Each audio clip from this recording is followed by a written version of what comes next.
with a great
त्यांना मी प्रथम वंदन करते.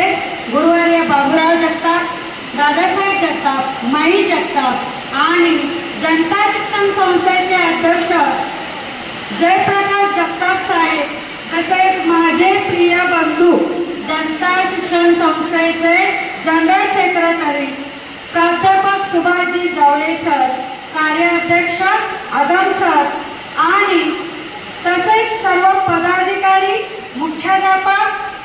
मुख्याध्यापकांमध्ये उल्लेख करते भीस मॅडम, गमले मॅडम आणि माझ्या कलिग सावळे मॅडम, या सगळ्या शिक्षक वृंद, शिक्षकेतर कर्मचारी आणि माझे प्रिय कुटुंबीय आणि येथे उपस्थित असलेले सर्व मान्यवर यांना प्रथम सर्वांना माझा मनपूर्वक नमस्कार. माझा आवाज कार्यक्रमामध्ये हा मोठा असतो हे सगळ्यांना माहिती, तरी पण जरा बाजूला ठेवते. खऱ्या अर्थाने आजचा क्षण हा माझ्यासाठी अत्यंत भावुक आहे आणि आनंदाचा पण आहे.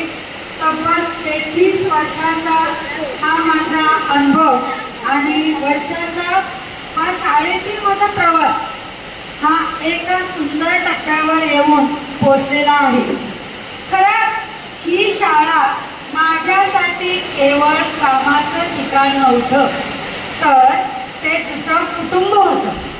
या प्रवासात मला सर्व शिक्षक, शिक्षकेतर कर्मचारी, प्रशासन, अधिकारी, पदाधिकारी यांनी नेहमीच सन्मान, प्रेम, आदर आणि मोलाचं सहकार्य मला मिळालं. म्हणूनच मी खऱ्या अर्थाने माझ्या सर्व जबाबदाऱ्या चांगल्या पद्धतीने पार पडू शकले. मला फक्त पदाधिकारी, गव्हर्नमेंट बाकीच्याकडूनच मला प्रेम नाही मिळालं, तर मला असं वाटतं की प्रेमाची बरसात ही डेली माझ्यावर होत होती. की माझ्या विद्यार्थ्यांनी मला भरभरून प्रेम दिलं आणि आज माझ्या विद्यार्थ्यांची मुलं देखील इथे या शाळेत शिकत आहेत आणि माझ्यासाठी ती अत्यंत अभिमानाची, समाधानाची बाब आहे. मी चांगल्या पद्धतीने सांगू इच्छिते. एवढंच नव्हे की प्रत्येक विद्यार्थी कितीतरी डॉक्टर झाले असतील, इंजिनियर झाले असतील, यांना मी वार्षिक संमेलनासाठी आमंत्रित केले. आणि एवढंच नव्हे तर परवा एक मुलगी आली होती की ज्या मुलीला 1 करोड 2 असं पॅकेज तिला मिळालं होतं. ती विद्यार्थ्यांनी प्रथम मला पेढे देऊन गेली की अशी शिक्षकच नव्हे तर विद्यार्थ्यांचं पण प्रेम प्रेम मला मिळतच होतं. तर ही एक बाब माझ्या आयुष्यातील खूप समाधानाची बाब आहे.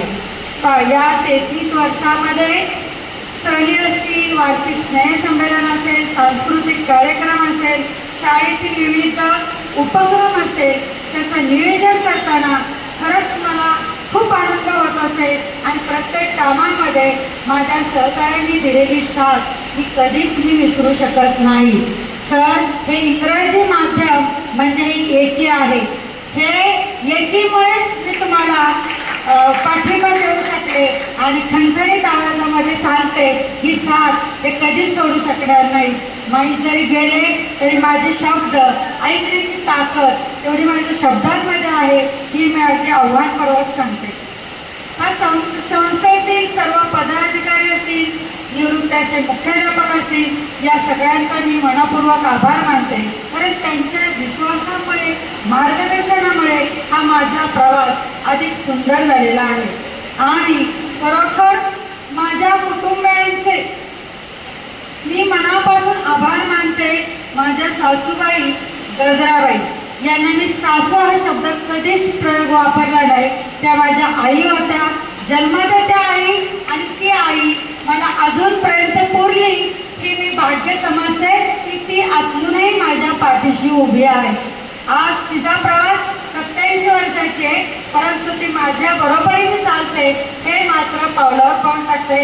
हे मला उल्लेख केल्याशिवाय या आशीर्वादाचं जबाबदारी खरोखर हे सगळे जे काम आहे निष्ठेने पार करण्याची ताकद मला या माऊलीने दिली आणि माऊलीला मी अंतर कधीच देऊ शकत नाही.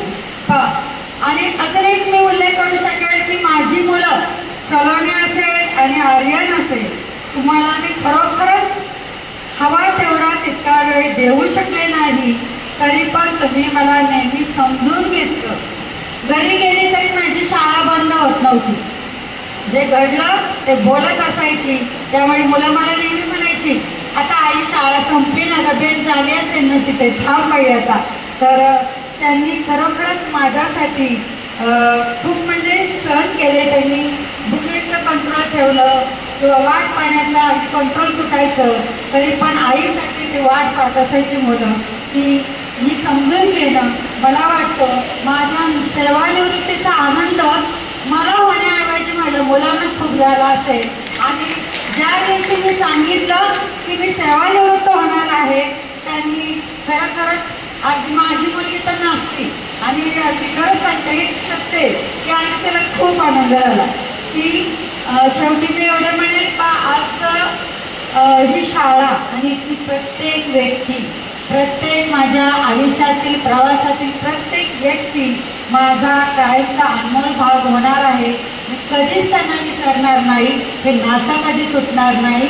आणि मी एक सकाळी आल्यानंतर मला असं वाटतं की आज शेवटचा दिवस आवरून बिरून यायचा वेळ होणार आहे. पण माझ्या शाळेतले विद्यार्थी ते म्हटले, मॅडमला भेटल्याशिवाय मी वर्गातून बाहेर पडणार नाही. आणि एक 5-10 मिनटं ते वेटिंग केलं त्यांनी. प्रत्येक क्लासमध्ये मी गेलं, त्यांनी मला निरोप दिला की त्यांनासुद्धा मी तसेच आशीर्वाद देऊन की एक साथ देणारं खरंच हे सगळ्यांचं मनपूर्वक मी आभार मानते. आणि सकाळी आल्या माझा बड्डे त्यांनी मला वाटतं साजरा केला. त्याची क्लिप ते दाखवणार आहेत. पण प्रत्येकाच्या डोळ्यात पाणी होतं आणि अगदी भरून आलं होतं. अगं म्हटलं, तुम्ही जर आता मला रडवलं तर मी कसा दिवस सहन करणार. मी प्रत्येकाला पुन्हा हसवलं, परत जागेवर आणलं की रडणं हे आपलं काम नाही. आणि माझं ते वैशिष्ट्य आहे की संघर्ष म्हणजे करायचा नाही तर लढायचा असतो. आणि तो मी लढणार आहे. ज्यांना वेळ मिळाला नाही त्यांच्यासाठी मी वेळ देणार आहे. आणि एक सगळ्यात शेवटी असं सांगते की माझा भाऊ, मला एवढे सगळे भाऊ आहेत पण या संस्थेमध्ये माझे भाऊ खूप आहेत बरं. कसं, कारण याची गणती मी करू शकत नाही. ज्यांच्याबरोबर काम केले, मी आता उभं आहेत कीर्तन कंडक्टर, त्याच्यासाठी तिथले पण लोक माझ्याबरोबर अतिशय प्रेमाने वागत होते. मॅडम, तुमच्या सेवानिवृत्तीच्या कार्यक्रमाला आम्हाला बोलवा असं आग्रहाची विनंती. म्हणजे प्रत्येक माणूस माझ्या आयुष्यामध्ये लक्षात राहिली.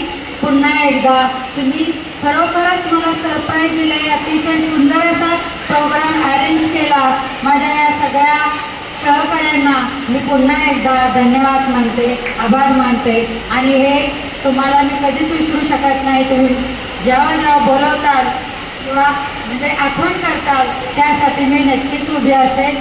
थँक्यू, धन्यवाद. बोललं किती तरी ते थांबणार नाही. काकडे मॅडम खूप बोलतात हे सगळ्यांना माहिती आहे. सरांच्या बरोबरीने 250 लोकांसमोर बोलते हे ते अगदी सरांची मला सवय लागलेली आहे. ते अगदी सुरुवात केल्यानंतर. थँक्यू, धन्यवाद.